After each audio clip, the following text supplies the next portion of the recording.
এই বাংলাদেশের প্রথম ভাষা শহীদ হচ্ছে শহীদ ধীরেন্দ্রনাথ দত্ত, যিনি বাংলা ভাষাকে রাষ্ট্রভাষা করার জন্য পাকিস্তান পার্লামেন্টে প্রথম উপস্থাপন করেছে।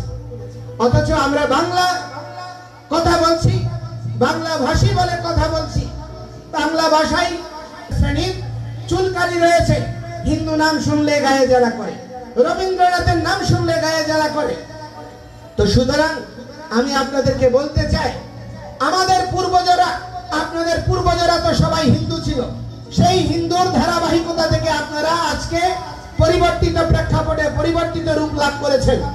আপনারা কি আপনাদের পূর্বজদের অবদানকে অস্বীকার করতে পারছেন?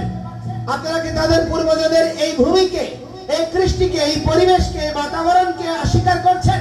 যদি অস্বীকার করেন, আপনারা তো বাংলাদেশী না, আপনারা বাংলাদেশী বা বাঙালি জাতীয়তাবাদের কোনো ধারাতেই পড়েন না। সেজন্য আমি অনুরোধ করব, আমরা যদি প্রকৃষ্ট বাঙালি হই, আমরা যদি বাংলাদেশী হই, তাহলে এই দেশের প্রতি দেশাত্মবোধ আমাদের পূর্বজদের বলিদানকে স্মরণ করিয়ে দেবে।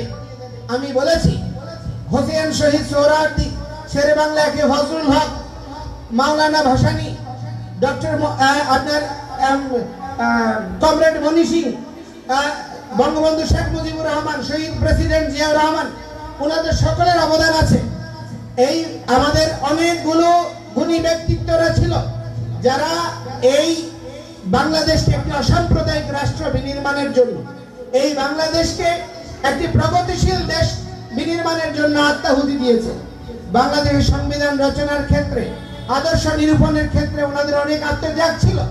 আজকে তাদের আত্মত্যাগকে আমরা বৃদ্ধাঙ্গুলি দিচ্ছি, তাদের আত্মত্যাগকে আমরা উপহাস করছি, আমরা তাদের আত্মত্যাগকে অস্বীকার করে নিজের কীর্তির গরিমা গাথা প্রকাশ করছি। অস্বীকার করবেন, 2 দিন পরে আপনাকে অস্বীকার করবে। সেজন্য আমরা কেউ অবদানকে অস্বীকার করতে পারি না। ভাই, তুমি যদি গুণী হও, মৌমাছি কিন্তু পায়খানায় বসে না, মৌমাছি মধু আস্বাদন করে ফুলে বসে। তো যদি তুমি গুণী ব্যক্তি হও, আরেকজনের গুণকে মর্যাদা দান করতে শিখো, আরেকজনের গুণকে স্বীকার করতে শিখো, আরেকজনের গুণকে প্রকাশ করতে শিখো, আরেকজনের দোষকে ঢেকে দেওয়ার জন্য প্রচেষ্টা করো। এবং কবিরা বলছেন যে সুজনে সুযশ গায় কুযশ ঢাকিয়া, আর কুজনে কুযশ গায় সুযশ নাসিয়া। ভালো লোকরা কখনো অন্যের অপকীর্তিকে নিয়ে কীর্তন করে আনন্দ লাভ করে না। এটি কোনো পারিবারিক সংস্কারও নয়, কোনো আদর্শিক সংস্কার নয়। এই জন্য আমাদের ইতিহাস যাদের উপর আধারিত, তাদেরকে আমরা অস্বীকার করতে পারি না। সুতরাং একটি আদর্শ রাষ্ট্র বিনির্মাণের জন্য আজকে যে ছাত্র জনতার যে নতুন আন্দোলন হয়েছে, আজকে ডক্টর মোহাম্মদ ইউনূস বিশ্বনন্দিত একজন ব্যক্তি ক্ষমতার কেন্দ্রে অবস্থান করছে, আমরা আপনাকে স্বাগত জানাই। আমি আরো কয়েকটি সভায় বলেছি, আপনি শান্তিতে নোবেল পুরস্কার প্রাপ্ত হয়েছেন।